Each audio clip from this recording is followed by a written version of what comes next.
Olá, boa noite, bom dia ou boa tarde, a depender do horário que vocês vão assistir esta aula. Meu nome é Marcela Amorim, sou enfermeira de formação, pós-graduada em saúde da família, enfermagem, psiquiatria e gestão do SUS. Vou continuar com vocês nesta segunda aula de saúde coletiva, onde nesta segunda aula nós vamos estar trabalhando três blocos. O primeiro, que é este, que estou iniciando agora, eu vou trabalhar com vocês a Constituição Federal de 88, os artigos 196 ao 200. Vamos trabalhar na segunda aula a Lei 8080/90, que regulamenta os serviços de saúde. E na terceira aula, a Lei 8142/90, que regulamenta a participação da comunidade no SUS e as transferências financeiras. Antes de iniciar, de fato, a Constituição de 88, eu trouxe aqui para relembrar com vocês a importância da oitava Conferência Nacional de Saúde para a construção do Sistema Único de Saúde do Brasil. Na oitava conferência, foi a primeira oportunidade de a sociedade, a comunidade, ter acesso a, a uma conferência a nível nacional. Pela primeira vez, mais de 5 mil representantes de todos os segmentos da sociedade civil discutiram um novo modelo de saúde para o Brasil. Então, foi um grande marco para a saúde pública no Brasil, onde houve, né, uma grande discussão a respeito do modelo de saúde, das transformações necessárias para melhorar a assistência à saúde para a população brasileira. Estabeleceu os marcos políticos e conceitual para a orientação do processo de transformação do setor saúde no Brasil, que foram consubstanciados no reconhecimento de que o direito à saúde se inscreve entre os direitos fundamentais do ser humano, que é dever do Estado a sua garantia. Nesta conferência, mudou-se a visão do conceito de saúde, que antes era restrita, era um olhar mais fechado, um olhar mais para a saúde como ausência de doença, para questões biológicas e de como as doenças elas eram transmitidas. E a partir da oitava conferência começou-se a discutir uma visão mais ampliada de saúde, onde a saúde ela é resultado das condições de habitação, de alimentação, de renda, de meio ambiente, de trabalho, transporte, educação, emprego, lazer, liberdade, acesso e posse da terra e acesso a serviços de saúde. Então, mudou-se essa visão do conceito de saúde e começou então a ter uma visão diferenciada, né, da saúde no Brasil. O SUS, então, que é o Sistema Único de Saúde, ele é um fundamento legal estabelecido pela Constituição Federal de 88, que é o que nós vamos trabalhar, regulamentado pela Lei 8080/90, que dispõe sobre a organização e a regulação das ações de saúde, e a Lei Federal 8.142/90, que trata do financiamento da saúde e da participação popular.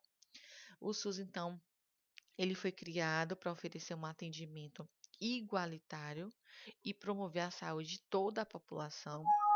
É um sistema,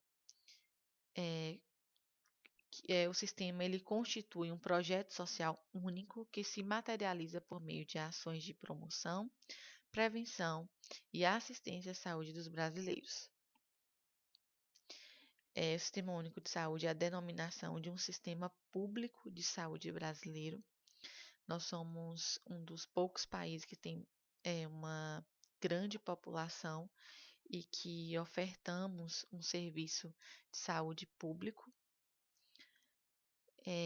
como eu disse no slide anterior, né, instituído pela Constituição de 88 e é regulamentado pela Lei 8080/90, que nós vamos estar estudando na próxima aula. Vamos dar início, então, de fato, à Constituição de 88. Vamos trabalhar os artigos do 196 ao 200. Na Constituição, traz que a saúde é um direito do povo, um direito de todos e um dever do Estado. No artigo 196, traz que a saúde é direito de todos e dever do Estado, garantido mediante políticas sociais e econômicas que vise a redução do risco de doenças e de outros agravos e ao acesso universal, ou seja, todos têm acesso ao Serviço Único de Saúde e igualitário, às ações e serviços para sua promoção, proteção e recuperação. No artigo 197, traz que são de relevância pública as ações e serviços de saúde, cabendo ao poder público dispor, nos termos da lei, sobre sua regulamentação, fiscalização e controle, ou seja, o poder público, ele que é responsável por regulamentar, fiscalizar e controlar, devendo sua execução ser feita diretamente pelo poder público ou através de terceiros e também por pessoa física ou jurídica de direito privado. O artigo 198, eu trouxe aqui as principais coisas desse artigo.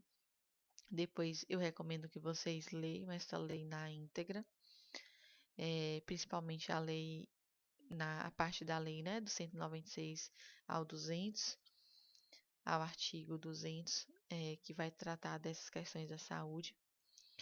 Então, nesse artigo 198, traz que as ações e serviços públicos de saúde integram uma rede regionalizada e hierarquizada que constitui um sistema único organizado de acordo com as seguintes diretrizes. Uma rede regionalizada é uma rede dividida por regiões de saúde, né, para uma melhor organização da saúde. A região sudoeste tem os seus serviços de saúde disponíveis, existem pactuações. Uma rede hierarquizada significa uma rede com relação a níveis de assistência, atenção primária, atenção secundária, atenção terciária, a níveis de complexidade a qual é ofertado serviços de saúde. Por exemplo, a atenção básica oferta certo tipo de serviços, a média complexidade, a alta complexidade. Então, as ações de serviços públicos de saúde, eles integram essa rede regionalizada e hierarquizada e constituem um sistema único organizado de acordo com algumas diretrizes, bem como também tem alguns princípios, onde nós vamos estar vendo essas diretrizes e princípios de uma forma bem detalhada na Lei 8080/90 na próxima aula. Mas aqui, né, já traz algumas diretrizes, como a descentralização, com direção única em cada esfera de governo. Na aula passada, eu cheguei a citar um pouco sobre o que é descentralização, e um colega de vocês até conversou comigo e perguntou, eu gravei um áudio e postei para vocês, onde a descentralização foi algo muito positivo, porque ele tira o poder de uma única esfera e descentraliza, né, para além da esfera federal, para a esfera do estado e do município, onde cada, tanto o estado quanto o município, ele tem a sua autonomia, tem toda a sua questão de organização e esse poder, de certa forma, ele fica descentralizado. Isso é importante, né, para que consiga melhor organizar, principalmente para os municípios, que consiga melhor administrar e consiga atender as demandas ali de acordo com as suas necessidades. Um atendimento integral com prioridade para as atividades preventivas sem prejuízo dos serviços assistenciais. Atendimento integral é um atendimento com um olhar integral para a saúde do paciente, onde não olha somente para algo específico, há um olhar ampliado, há uma ligação da rede para que se consiga prestar um atendimento integral para esse paciente. Uma outra diretriz é a participação da comunidade, onde atualmente existe essa participação através dos conselhos de saúde, das conferências de saúde. Aqui eu trouxe uma parte ainda, né, desse artigo, que diz que os gestores locais do Sistema Único de Saúde poderão admitir agentes comunitários de saúde, agentes de combate a endemias, por meio de processo seletivo público, de acordo com a natureza e complexidade de suas atribuições e requisitos específicos para sua atuação.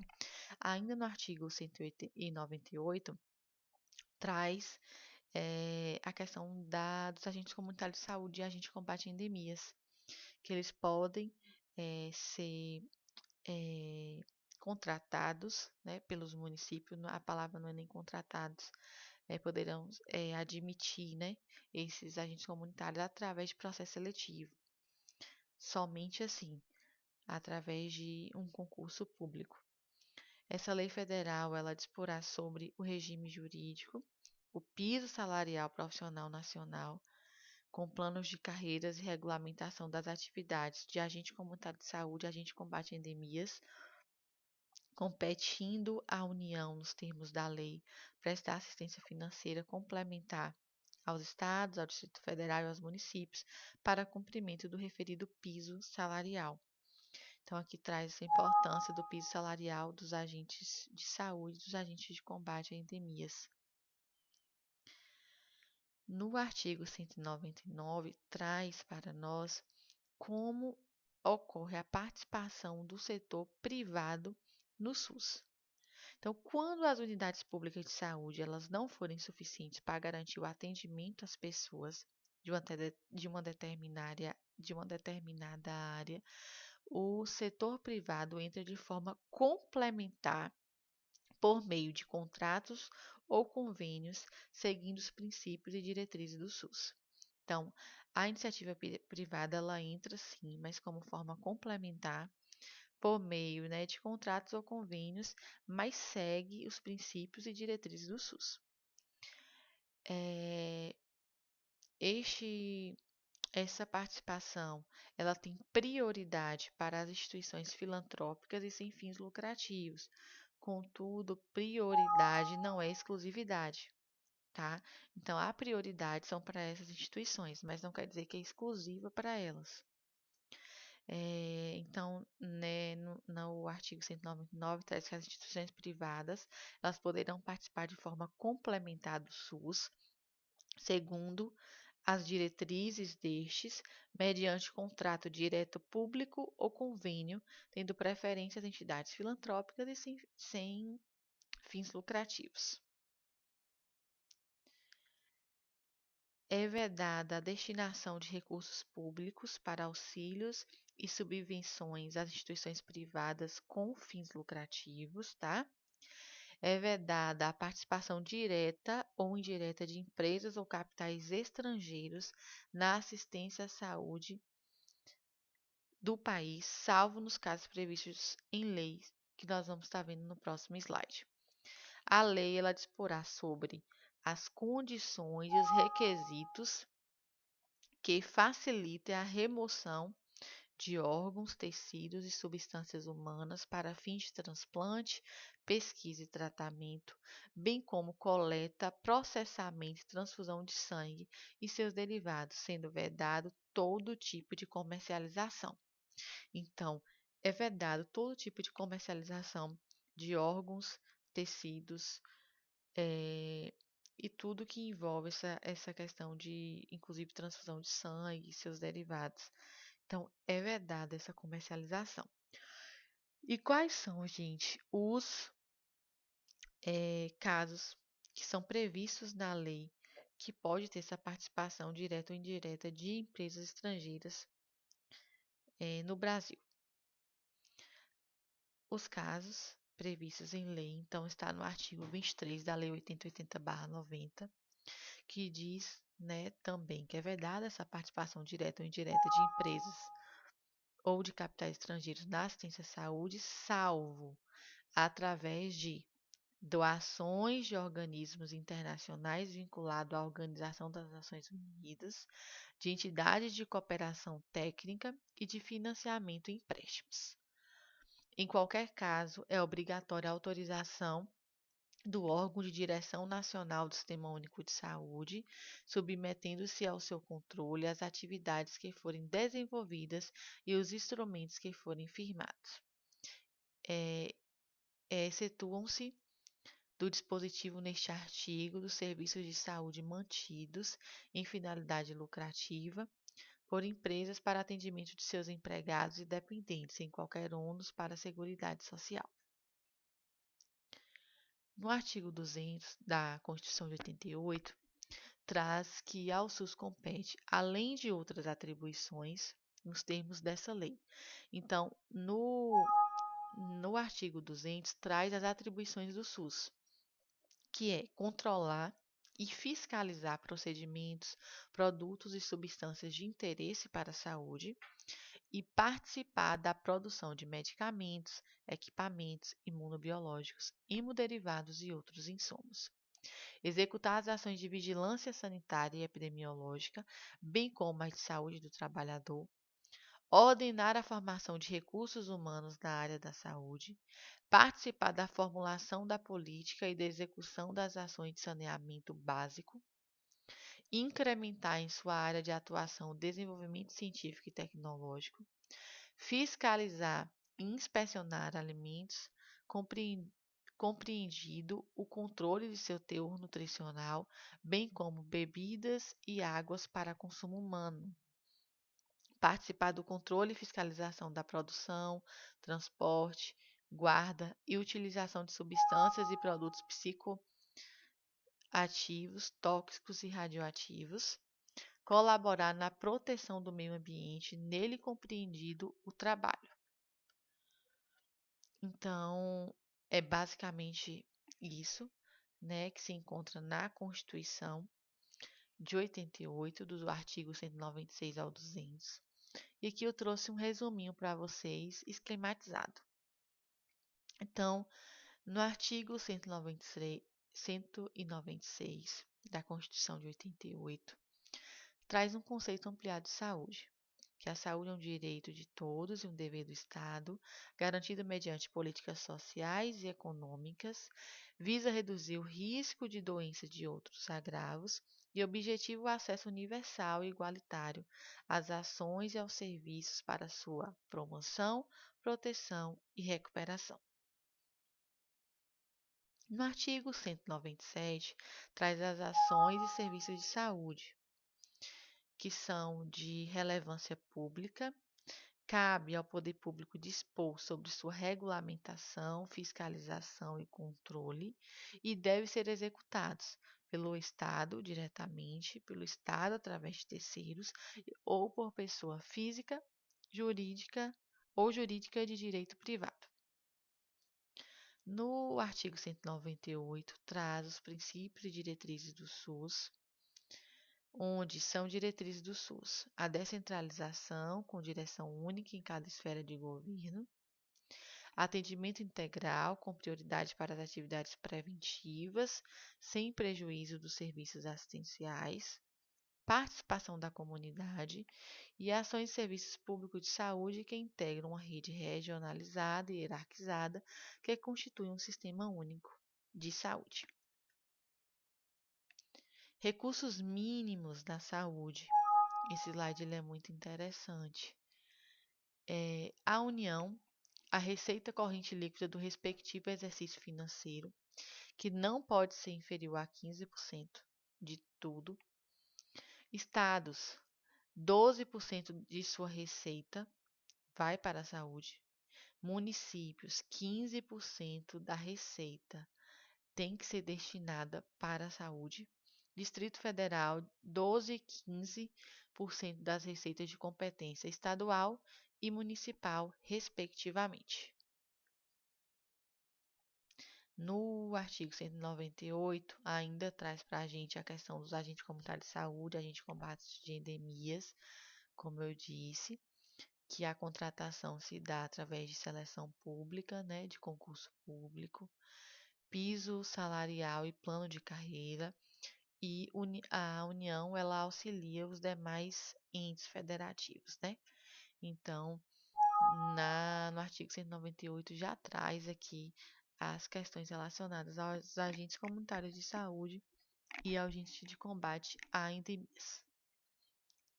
A assistência à saúde da iniciativa privada está no artigo 199, onde as instituições privadas elas podem participar de forma complementar do SUS, segundo suas diretrizes, mediante contrato direto público ou convênio. Tem preferência, né, as entidades filantrópicas e as entidades sem fins lucrativos. A lei, ela disporá sobre as condições e os requisitos que facilitem a remoção de órgãos, tecidos e substâncias humanas para fins de transplante, pesquisa e tratamento, bem como a coleta, processamento e transfusão de sangue e seus derivados, sendo vedado todo tipo de comercialização. Por isso que a fiscalização, né, de venda de órgãos é tão rigorosa no Brasil, porque é proibida. Primeiramente, foi assegurado na Constituição Federal de 88, no artigo 199, que seria vedada a participação direta ou indireta de empresas ou capitais estrangeiros na assistência à saúde do Brasil, exceto em alguns casos, que foi o que nós discutimos em alguns slides anteriores ainda nesta aula. No artigo 200, traz as competências do SUS. Vamos relembrar para poder reforçar e ajudar a fixar. Controlar e fiscalizar procedimentos, produtos e substâncias de interesse para a saúde e participar da produção de medicamentos, equipamentos imunobiológicos, hemoderivados e outros insumos. Executar as ações de vigilância sanitária e epidemiológica, bem como as de saúde do trabalhador, ordenar a formação de recursos humanos na área da saúde, participar da formulação da política e da execução das ações de saneamento básico, incrementar em sua área de atuação o desenvolvimento científico e tecnológico e a inovação, fiscalizar e inspecionar alimentos, compreendido o controle de seu teor nutricional, bem como bebidas e águas para consumo humano, participar do controle e fiscalização da produção, transporte, guarda e utilização de substâncias e produtos psicoativos, tóxicos e radioativos, colaborar na proteção do meio ambiente, nele compreendido o do trabalho. Muito obrigada pela atenção de vocês. Qualquer dúvida sobre esta aula relacionada à Constituição de 88, podem mandar perguntas para o meu WhatsApp ou no grupo, como ficar melhor para vocês. Mas eu estou disponível, tá, para dúvidas, sugestões. E na próxima aula eu vou trabalhar com vocês a Lei 8080/90, onde nós vamos entrar de uma forma mais detalhada sobre o funcionamento do Sistema Único de Saúde. Desde já agradeço mais uma vez a atenção de todos vocês. Muito obrigada.